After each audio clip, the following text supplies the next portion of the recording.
Hello साथीहरू, के छ हालखबर? आरामै हुनुहुन्छ? कता कता हुनुहुन्छ? कस्ता अवस्थामा हुनुहुन्छ? के गर्दै हुनुहुन्छ?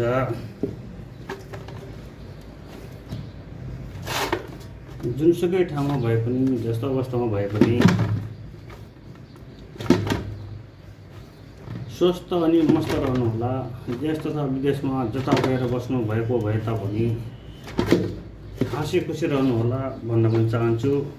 म तपाईँहरू समक्ष बिहानको बेला आफ्नो सानोतिनो दोकानको तयारी, सामानको तयारी गर्दै गर्दा यसो मोमोको लागि मैदा लगाउने बेला यसो सानो भिडियो बनाऊ भनेर तपाईँहरू समक्ष सानो भिडियो बनाउँदैछु।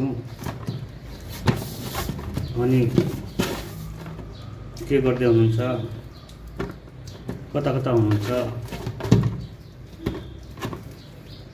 लाइक कमेन्ट सेयर पनि गरिदिनु होला। अनि कुन ठाउँमा हुनुहुन्छ कमेन्ट गर्नु होला। म चाहिँ अहिले आफ्नो दोकानको सानोतिनो मोमो चाउमिनहरूको यसो खर्चको लागि म आफ्नो सानो व्यापार चलाएर बसेको छु। यो चाहिँ इन्डियाको यो हरियाणा भन्ने ठाउँमा मेरो बसोबास छ विगत 8-9 सालदेखि।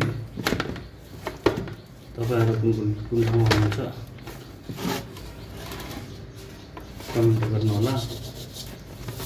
अनि म अहिले यो मैदा लगाइरहेको छु मोमो बनाउनको लागि। यसको चाहिँ अब मोमो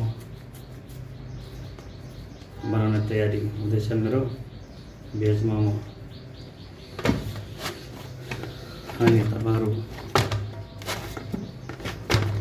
कता कता हुनुहुन्छ कमेन्ट गर्नुहोला। यस्तै छ परदेशी जीवन। हामी नेपाली दाजुभाइ तथा दिदीबहिनीहरूलाई, आमा बुवा, नानी बाबु कसैले पनि हामीले ओल्ड गरेर जानुपर्ने बाहिर नै हो। नेपालमा रोजगार छैन। ओल्ड एज भए पनि, नपढेको भए पनि जानुपर्ने नोकरीको लागि बाहिर नै हुन्छ।